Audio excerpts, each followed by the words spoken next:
All right, so my name is Zach. This is the Why Would You Think That podcast. I'm debuting a new segment I'm going to do every week, just a way to try and bounce around the league a little bit. It's called the best and worst of week. This is the best and worst of week 6, so I'm just going to go through, give you 5 or 6, maybe even more, depending on the week, of the best and worst in my opinion. Okay, so let's start with the best. The Tampa Bay defense. I was very, very impressed with how Tampa Bay was able to get Aaron Rodgers flustered after his touchdown run that put the Packers up 10-0. Bucks had no refrain from blitzing Aaron Rodgers. They had the two pick sixes. Aaron Rodgers went 4 of 19, after his touchdown run with a pick six and what should have been another pick six. Really impressed with the Tampa Bay defense. They fall under one of my bests of the week. I'm just going to flip back and forth. One of the worst, Baker Mayfield, rib injury or not, played like absolute garbage. Threw a pick six, not able to read the defense. His offensive line didn't do him any favors, but he really did not play well. And he falls under one of the worst categories. They really were not able to get the ball moving at all, except for the one drive in the first half. He falls under one of my worst. The best, Pittsburgh. Just kind of coinciding with that, Pittsburgh's defense really smothered the number one rushing offense in the league. Really was able to take advantage. Not a whole lot of blitzing, but it was able to really get home with their front four. Really able to pressure Baker Mayfield a lot. I was very, very impressed with how they were able to just really get the entire Cleveland Browns shook once the Cleveland Browns were out of their rhythm of running the football, getting play action passes.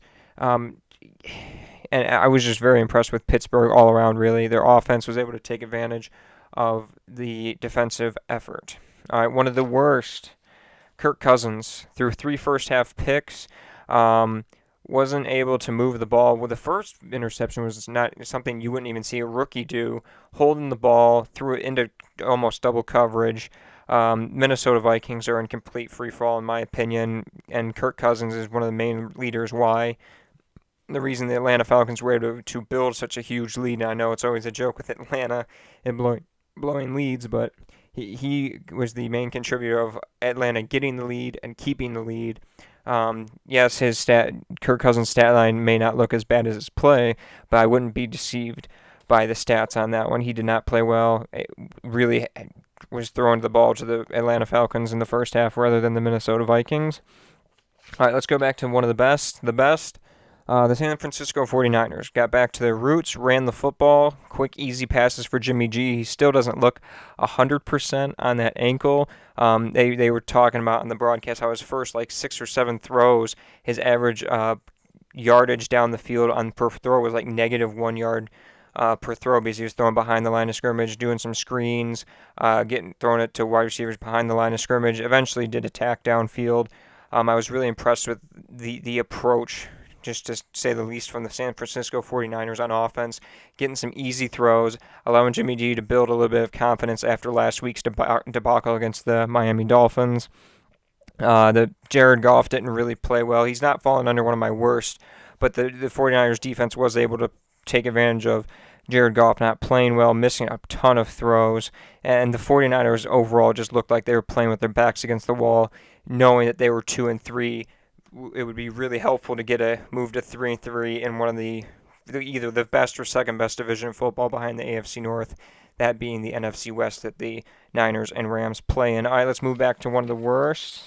Romeo Crennel, the Houston Texans interim head coach, going for 2 after going up 7 late in the game. I didn't understand it. Why not just kick the field goal, make it an 8-point margin, force the Tennessee Titans to go down with a little more than a minute left, go down, get a touchdown, and score 2. They go for 2. It doesn't end up working. Titans go down, get a touchdown, tie the game, send it to overtime, take the first overtime drive down the field for a touchdown to win the game. So the Titans, in essence, score 13 straight points. I really disagree with the idea of going for 2. And you could say in theory, okay, they're going to go up 9 if you get the 2-point conversion, put the game out of reach. But when it doesn't work, you look like an idiot. And Texans end up losing the game without Deshaun Watson so much as seeing the ball at the end of the game or in overtime because the Titans got it on the back-to-back loop there. All right, let's go back to one of the best, the Miami Dolphins. They shut out the New York Jets. I understand the New York Jets are the worst team in football, but you still have to go out and execute in order to pitch a shutout. I was really impressed with Fitzmagic playing really well. They made the announcement today they're switching to Tua, which I agree with, but Dolphins were able to run the ball, get some easy throws for Fitzmagic, play keep away, and just really beat up on and bludgeon a lesser opponent, the worst team in football, in my opinion. We'll talk about that next on the one of the worst, but I was just really impressed with the Dolphins' workman-like mentality, just taking care of business, shutting out your opponent, really keeping them down on the ground, and not letting them even get close to potentially getting points or just keeping it close, to be honest with you. All right, one of the worst, the New York Jets. Jets look defeated. Jets look like they know they have no chance of winning the games. They have Joe Flacco starting due to an injury to Sam Darnold. They just look god awful. I don't know how Adam Gase collects a paycheck. And looking through, I don't see a win on the Jets' schedule. Like, if you were to just take 30 seconds, I'm going to go over it really quick. I don't see where you can get a win on this schedule. So they play the Bills this week, at the Chiefs next week. They play Patriots, at Chargers, Dolphins, Raiders, at Seahawks, at Rams, Browns, at the Patriots. I don't see a win here for the New York Jets, and I understand they are on 0-16 watch. I think they are almost on an 0-16 lock, and then unless something absolutely crazy happens down the stretch where they're able to take advantage of some crazy injuries or something like that. But Jets, one of the worst of the week and one of the worst of the season, worst performances of the season, as they are definitely on the 0-16 train.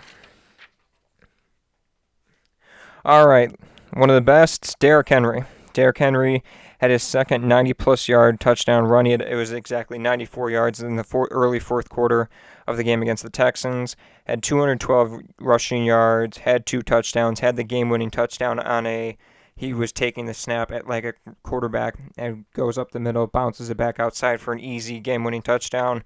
Really, really impressive. You saw on the 94-yard touchdown run, he was just able to run away from the defensive backs that were trying to chase him.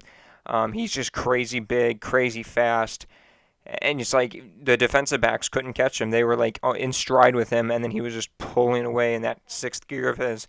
I was absolutely impressed with that. One of 2 guys to have 90-plus yard touchdown runs in their career. All right, one of the worst, Aaron Rodgers. Aaron Rodgers, we talked about this a little bit with the Bucs defense. Aaron Rodgers throwing what should have been 2 pick sixes. Not scoring after the Packers don't score past the first quarter when they basically dominated the first quarter. And it just might be a throwaway game, but he still played like garbage. And you don't expect a game like that to happen twice in a row or twice in a season, to be honest with you, with Aaron Rodgers. So Aaron Rodgers goes on one of our worsts of the week. Let's do our last best of the week. Clyde Edwards-Helaire. He had a career game, 161 yards on 26 attempts. Didn't have any touchdowns, but he was absolutely essential in the Chiefs' win over the Bills. Chiefs were committed to running the ball in the elements a little bit. He helped lift the Chiefs, even though he didn't get any touchdowns. Mahomes got that shine, but he was just absolutely crucial in, controlling the ball, ensuring that the Chiefs were getting down the field and getting points almost every drive of the game. Last worst of the week, Zeke Elliott, Monday Night Football, had 2 early fumbles. That led to 14 points off turnovers for the Cardinals. Really gave the jump start to the Cardinals, who were really struggling on offense to start the game. Kyler Murray didn't look good all game. I think he went like 9 for 24 in total for like 188 yards.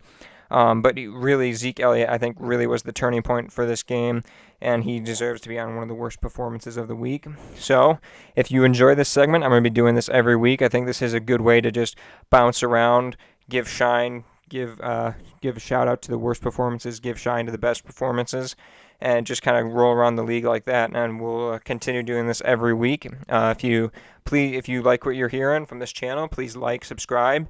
If you have any comments on who I should have added, who should I take off, or who, or just want to have a question, or just want to talk about the league a little bit, please leave a comment in this description or the comment below. I would love to interact with you guys, and thank you for listening.